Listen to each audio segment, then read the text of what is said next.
नमस्कार, उत्तराखंड समाचार में आपका स्वागत है। मैं कंचन नेगी। सबसे पहले मुख्य समाचार। देश में रिमोट वोटिंग की सुविधा देने में जुटा निर्वाचन आयोग, राजनीतिक दलों से मांगी राय। अपने गृह नगर से दूर रहने वाले मतदाता कर सकेंगे मताधिकार का प्रयोग।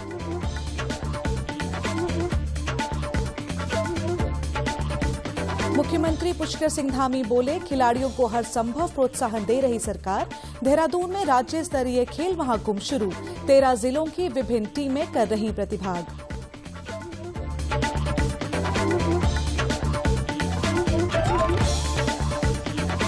पुलिस महानिदेशक अशोक कुमार ने कहा, पर्यटकों के साथ मित्रता का व्यवहार करें पुलिस। नए साल के जश्न को लेकर यातायात व्यवस्था पर मंथन। हुड़दंगियों से सख्ती से निपटेगी पुलिस।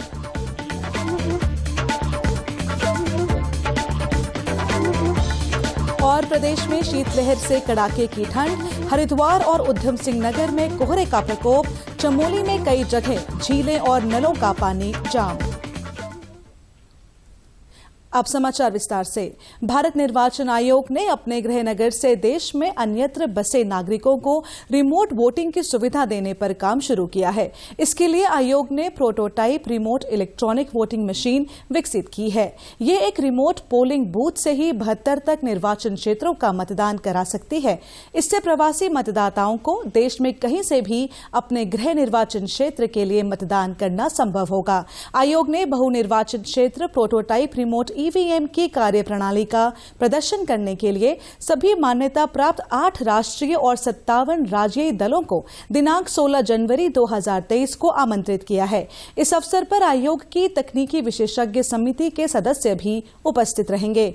आयोग ने इन दलों से लिखित राय भी मांगी है। विभिन्न हितधारकों से प्राप्त फीडबैक और प्रोटोटाइप के प्रदर्शन के आधार पर आयोग रिमोट मतदान पद्धति को क्रियान्वित करने की प्रक्रिया को उपयुक्त तरीके से आगे ले जाएगा। गौरतलब है कि मुख्य निर्वाचन आयुक्त के रूप में कार्यभार संभालने के बाद राजीव कुमार उत्तराखंड के चमोली जिले के दुमक गांव के दूरस्थ मतदान केंद्र की अपनी पैदल यात्रा से प्रवासी नागरिकों की समस्या से सीधे रूबरू हुए थे। उन्होंने इस बात की आवश्यकता बताई थी कि प्रवासी मतदाताओं को निवास के उनके वर्तमान स्थान से ही मताधिकार का प्रयोग करने में सक्षम बनाया जाना चाहिए। भारत निर्वाचन आयोग द्वारा रिमोट वोटिंग पर व्यापक मंथन प्रारंभ किया गया है। इस तरह के सशक्तिकरण को कार्यान्वित करने के लिए कानूनी, वैधानिक, प्रशासनिक और प्रौद्योगिकीय पहल की जरूरत है। देहरादून में आज से राज्य स्तरीय खेल महाकुंभ की शुरुआत हो गई है। महाकुंभ का उद्घाटन मुख्यमंत्री पुष्कर सिंह धामी और खेल मंत्री रेखा आर्य ने किया। प्रतियोगिता में 13 जनपदों की 13 टीमें प्रतिभाग कर रही हैं। इस मौके पर मुख्यमंत्री ने 31 करोड़ की लागत से बनी शूटिंग रेंज का लोकार्पण भी किया। मुख्यमंत्री ने इस अवसर पर राज्य के अंतर्राष्ट्रीय खिलाड़ियों एवं प्रशिक्षकों को नकद पुरस्कार धनराशि प्रदान की और उन्हें सम्मानित भी किया। मुख्यमंत्री ने कहा कि राज्य स्तर पर आयोजित होने वाला यह खेल महाकुंभ उत्तराखंड के युवा खिलाड़ियों को अपनी प्रतिभा का प्रदर्शन करने के लिए एक उत्कृष्ट मंच प्रदान करेगा। मुख्यमंत्री ने कहा कि इस खेल महाकुंभ का उद्देश्य खिलाड़ियों को आगामी 38वें राष्ट्रीय खेलों के लिए भी तैयार करना है। 38वें राष्ट्रीय खेल की मेजबानी उत्तराखंड करेगा, जिससे राज्य के युवाओं को अपनी प्रतिभा को दिखाने का मौका मिलेगा। शानदार प्लेटफॉर्म है, एक बड़ा मंच है और इसको बहुत मैं कहूं कि बहुत निचले स्तर से, जो हमारे पंचायत स्तर है, फिर ब्लॉक स्तर है, फिर जिला स्तर, उस सब के खेलने के पश्चात अब आप सब लोग यहाँ पर राज्य स्तर पर अपनी प्रतिभाओं का प्रदर्शन करेंगे। खुशी है कि आज खेल महाकुंभ, इसका उद्देश्य इसमें प्रतिभाग करने वाले खिलाड़ियों को आगामी जो 38वें राष्ट्रीय खेलों के लिए तैयार करना भी है। भाइयों बहनों, आदरणीय प्रधानमंत्री मोदी जी के नेतृत्व में हमारे उत्तराखंड की सरकार उत्तराखंड को हर क्षेत्र में, खेल तो हमारी प्राथमिकता में है ही है, उसके अतिरिक्त अन्य क्षेत्रों में भी श्रेष्ठ उत्तराखंड बनाने के लिए, सर्वश्रेष्ठ उत्तराखंड बनाने के लिए पूरे संकल्प के साथ, पूरी प्रतिबद्धता के साथ हम काम कर रहे हैं। वहीं खेल मंत्री रेखा आर्या ने बताया कि न्याय पंचायत स्तर से शुरू हुआ ये खेल महाकुंभ ब्लॉक स्तर और फिर जिला स्तर से होते हुए अब राज्य स्तर पर आयोजित किया जा रहा है। खेल महाकुंभ में अब तक लगभग 4.25 लाख प्रतिभावान खिलाड़ियों ने प्रतिभाग किया है। ऐसे बच्चों का प्रतिभाग है जो न्याय पंचायत स्तर से फतह करते करते ब्लॉक स्तर पर पहुंचे और ब्लॉक स्तर से फतह करते हुए जिले स्तर पर पहुंचे और जिले स्तर से फतह करते हुए आज राज्य स्तर पर पहुंचे हुए हैं। और मैं मानती हूं कि ये बच्चे वो हैं जिनके पास में जो है आर्थिक संसाधनों के अभाव में भी, लेकिन जिनके अंदर खेल की जो दिया है वो हमेशा प्रज्वलित रहा। तो ऐसे बच्चे इसमें सेलेक्ट होकर यहाँ पहुँचने का काम हुआ है और निश्चित रूप से इस राज्य स्तरीय प्रतियोगिताओं में प्रतिभाग करते हुए जितने संख्या लड़कों की है उतनी ही संख्या लड़कियों की भी है। तो ये साफ साफ संदेश देता है कि खेल महाकुंभ में अब जिस प्रकार के प्रयास माननीय मुख्यमंत्री जी के मार्गदर्शन में हम लोगों ने किए, अब खेल के प्रति समाज के दृष्टिकोण में बहुत बड़ा परिवर्तन आया है। क्योंकि खेल महाकुंभ में एक समय में यदि हम 2021 तक की बात करते हैं तो ये संख्या 2,25,000 हुआ करती थी प्रतिभागियों की। आज ये संख्या जो है 3.25 लाख के करीब पहुंच चुकी है, जो कि अपने आप में हम सब के लिए गर्व करने वाला क्षण है। पुलिस महानिदेशक अशोक कुमार ने आज देहरादून, पौड़ी गढ़वाल, टिहरी गढ़वाल और नैनीताल के अधिकारियों के साथ नए वर्ष के जश्न को लेकर वीडियो कॉन्फ्रेंसिंग के माध्यम से सुरक्षा व्यवस्था पर मंथन किया। उन्होंने कहा कि नववर्ष के जश्न के लिए लोग प्रदेश के सभी पर्यटक स्थलों में आने लगे हैं। पर्यटकों के साथ मित्र पुलिस की तरह व्यवहार करें। पर्यटकों एवं स्थानीय लोगों की सुविधा के अनुसार ट्रैफिक प्लान बनाए जाएं। भीड़ को देखते हुए पहले ही अतिरिक्त पार्किंग स्थलों, रूट डायवर्जन आदि की तैयारियां कर लें और आम जन को इसकी समय से सूचना दें ताकि यातायात व्यवस्था बनी रहे और जनता को असुविधा न हो। इसके अलावा उन्होंने आदेश दिए हैं कि हुड़दंग करने वालों के साथ सख्ती से निपटा जाए। उन्होंने कहा कि नए साल पर यातायात व्यवस्था को सुचारू रखने के हर संभव प्रयास किए जाएंगे। इसमें जन सहयोग की जरूरत है। सबसे पहले मैं उत्तराखंड पुलिस की ओर से समस्त देशवासियों का, प्रदेशवासियों का नववर्ष के आगमन पर स्वागत करता हूं। जो लोग उत्तराखंड में आते हैं, एज टूरिस्ट आते हैं, तथा उन्हें नए साल की शुभकामनाएं देता हूं। मेरा सभी से अनुरोध है कि नया वर्ष हर्षोल्लास के साथ मनाएं, किंतु साथ ही ये भी अनुरोध है कि शालीनता पूर्वक मनाएं। नए वर्ष के दौरान ट्रैफिक मैनेजमेंट हमारे लिए एक बहुत बड़ा चैलेंज रहता है, विशेषकर नैनीताल में, हल्द्वानी में, देहरादून में, मसूरी में और ऋषिकेश और वलहत्तर ऋषिकेश, यानी जो तपोवन और लक्ष्मण झूला क्षेत्र है वो सब। तो इन सब के आज मैंने ट्रैफिक की समीक्षा भी की है। तो मेरा सभी आने वाले पर्यटकों से और जो यहाँ के स्थानीय निवासी हैं उन सब से अनुरोध है कि यातायात प्रबंधन में हमारा सहयोग करें। प्रदेश में शीतलहर का दौर जारी है। पर्वतीय क्षेत्रों में कड़ाके की ठंड है तो मैदानी जिलों में शीतलहर के साथ कोहरा छाया हुआ है। हरिद्वार और उधम सिंह नगर में अगले 48 घंटे के लिए शीतलहर और कोहरा छाए रहने की संभावना को देखते हुए ऑरेंज अलर्ट जारी किया है। मौसम विभाग ने प्रदेश के ऊंचाई वाले क्षेत्रों में बर्फबारी और हल्की से मध्यम बारिश की संभावना भी जताई है। वहीं बागेश्वर जिले में शीतलहर के चलते 31 दिसंबर तक आंगनबाड़ी केंद्रों में अवकाश घोषित कर दिया गया है। सीमांत जनपद चमोली में इन दिनों कड़ाके की ठंड हो रही है। कई जगह तापमान माइनस से नीचे आ जाने के कारण लोगों को भारी परेशानियों का सामना करना पड़ रहा है। कई स्थानों पर नाले व झीलें जम चुकी हैं। ऊंचाई वाले स्थानों पर नदियां व बद्रीनाथ में झीलें, हेमकुंड साहिब व औली झील भी जम चुकी है। चमोली के जिलाधिकारी हिमांशु खुराना ने बताया कि बड़े पैमाने पर जगह जगह अलाव की व्यवस्था की गई है, साथ ही कंबल वितरित किए जा रहे हैं।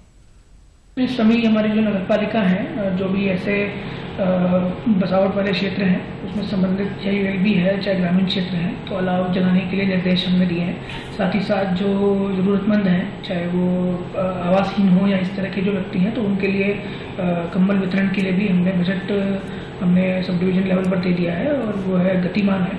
और अभी मौसम को देखते हुए जैसे अगले कुछ दिनों में अभी बर्फबारी की भी संभावना है, तो उसके लिए सभी को मैं सचेत करना चाहूँगा कि सभी अगर कोई भी घर से निकल रहा है तो प्रॉपरली स्वेटर या वुलन पहन के निकले। यहाँ रुकेंगे एक छोटे से ब्रेक के लिए, आप बने रहिए हमारे साथ। जल्दी करो यार, प्लीज जल्दी। दूसरा कोई मैच है क्या? ऐसा ही कुछ है यार, बैंक जाना है दादाजी को लेके। हाँ यार, उम्र होने पर कभी कभी मदद तो लगती है, पर बैंकिंग में नहीं। वैसे भी आरबीआई कहता है सीनियर सिटीजन सबसे पहले। अगर आप 70 साल से ऊपर हैं और आप बैंक नहीं जा सकते तो बैंक आएगा आपके पास जरूरी सेवाएं लेकर, वो भी वाजिब दरों पर। सीनियर सबसे पहले। आरबीआई कहता है जानकार बनिए, सतर्क रहिए।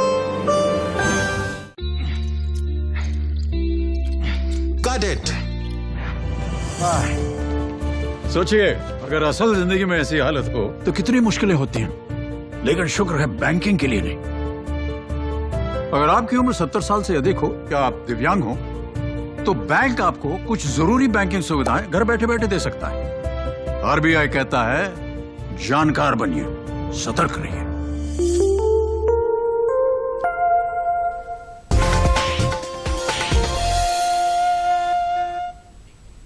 ब्रेक के बाद एक बार फिर आपका स्वागत है। केंद्रीय सूचना और प्रसारण मंत्री अनुराग सिंह ठाकुर ने नई दिल्ली में वर्ष 2023 के लिए भारत सरकार का कैलेंडर जारी किया।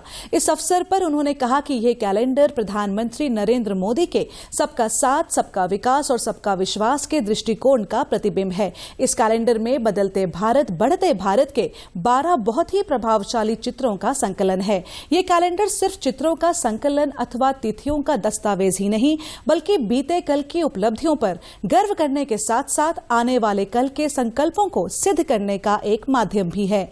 केंद्रीय मंत्री ने कहा कि कैलेंडर लोगों को 2047 तक भारत को विकसित देश बनाने के प्रधानमंत्री के आह्वान के पंचप्रण का स्मरण कराएगा। उन्होंने बताया कि इसमें महिला सशक्तिकरण और खाद्य सुरक्षा कार्यक्रमों पर भी प्रकाश डाला गया है। कैलेंडर हिंदी और अंग्रेजी के अलावा 11 अन्य भाषाओं में उपलब्ध होगा। श्री ठाकुर ने कहा कि आकाशवाणी समाचार और डीडी समाचार को 2 सबसे भरोसेमंद लोक प्रसारक के रूप में मान्यता दी गई है। उन्होंने यह भी बताया कि प्रसार भारती के यूट्यूब चैनल को पसंद करने वाले लोगों की संख्या 2 करोड़ से ज्यादा हो चुकी है। उन्होंने कहा कि प्रसार भारती ने महत्वपूर्ण स्थानों पर लगे 50 ट्रांसमीटरों को छोड़कर अन्य सभी एनालॉग टेरेस्ट्रियल ट्रांसमीटर हटा दिए हैं। ये कैलेंडर केवल तारीखों और छुट्टियों के दस्तावेज के रूप में ही नहीं, बल्कि सरकार की पहल और सामाजिक कल्याणकारी योजनाओं के बारे में जानकारी के प्रसार के लिए भी एक प्रभावशाली माध्यम के रूप में दिखेगा। हमें हमारी उपलब्धियों को भी दर्शाएगा और भविष्य का भारत विकसित भारत बने, उसके लिए हमें पंचप्रण का याद भी बार बार करवाएगा।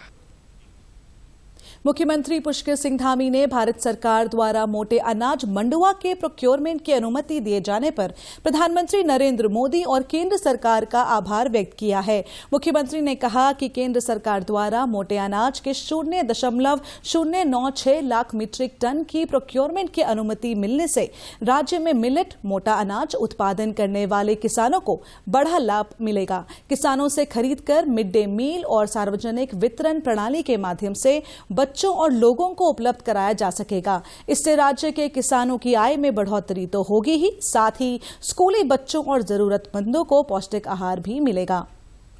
मैं माननीय प्रधानमंत्री नरेंद्र मोदी जी का बहुत धन्यवाद करता हूं कि हम लोगों ने भारत सरकार को एक अनुरोध किया था कि उत्तराखंड राज्य का जो हमारा मोटा अनाज है मंडुआ, उसको जो है जो हमारा अनाज बांटा जाता है जो भारत सरकार की योजना में, उसमें उसको सम्मिलित किया जाए, तो उन्होंने अपनी सहमति प्रदान की है। और इसकी सहमति होने से जहां हमारे बच्चों को ये मोटा अनाज मिल पाएगा, मंडुआ जो कि पौष्टिक भी है हर प्रकार से, वहीं उसके उत्पादकों को एक बड़ी मार्केट मिलेगी। उनको आगे अपना जो प्रोडक्शन है उसमें करने में भी सहायता मिलेगी। कहीं ना कहीं जो मिलेट वर्ष 2023 को घोषित किया गया है, उसकी शुरुआत भी यहाँ से हुई है। मैं प्रधानमंत्री जी का और भारत सरकार का बहुत धन्यवाद करता हूँ। गौरतलब है कि मंडुआ के प्रोक्योरमेंट की यह अनुमति फसल वर्ष 2022-23 के लिए दी गई है। मंडुआ का न्यूनतम समर्थन मूल्य 3,574 रुपये प्रति कुंतल निर्धारित है। ग्राम्य सहकारिता और कृषि पशुपालन सचिव डॉक्टर BBRC पुरुषोत्तम चंपावत भ्रमण पर हैं। उन्होंने यहां विभिन्न विकास योजनाओं का स्थलीय निरीक्षण किया। जिले के लोहाघाट में जिला स्तरीय अधिकारियों के साथ बैठक के दौरान उन्होंने अधिकारियों से जिले के विकास और किसानों की आय दुगनी करने के संबंध पर चर्चा की। इस मौके पर सचिव ग्राम्य विकास डॉक्टर पुरुषोत्तम ने कहा कि जिले में जंगली जानवरों से खेती किसानी बहुत प्रभावित हुई है। इसे रोकने के लिए ठोस पहल की जाने की आवश्यकता है। उन्होंने कहा कि विभिन्न फलों और सब्जियों की मार्केटिंग भी बहुत बड़ी समस्या है। इस समस्या को दूर किया जाएगा ताकि किसानों को अच्छी कीमत मिल सके, साथ ही उनकी आय भी दोगुनी हो। उन्होंने कहा कि जिले में पर्यटन की अपार संभावनाएं हैं। यहां पर चाय बागान के प्रचार प्रसार की आवश्यकता है।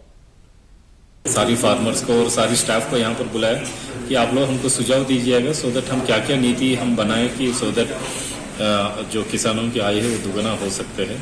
सो यहाँ पर मुख्यतः सबसे बड़ी प्रॉब्लम आई है वो जंगली जानवरों की है। सो उसकी वजह से काफ़ी लोग पलायन भी कर रहे हैं और खेती बाड़ी छोड़ दे रहे हैं और ज़मीन बंजर पड़ी है। उसके लिए मेन सोल्यूशन है तार बाड़ करने का और उसके लिए तमाम टाइप की सोल्यूशन से कुछ लोगों ने बोला है कि जंगल में भी हम फलदार पौधे लगाए सो दैट जानवर यहाँ पर ना आए। सो हम माननीय मुख्यमंत्री जी को भी ये समस्या अवगत कराए। माननीय मुख्यमंत्री जी भी बहुत चिंतित है। इसके लिए हम जल्दी कुछ न कुछ पॉलिसी लेके आएंगे। प्रदेश के समाचारों में बस इतना ही। नमस्कार।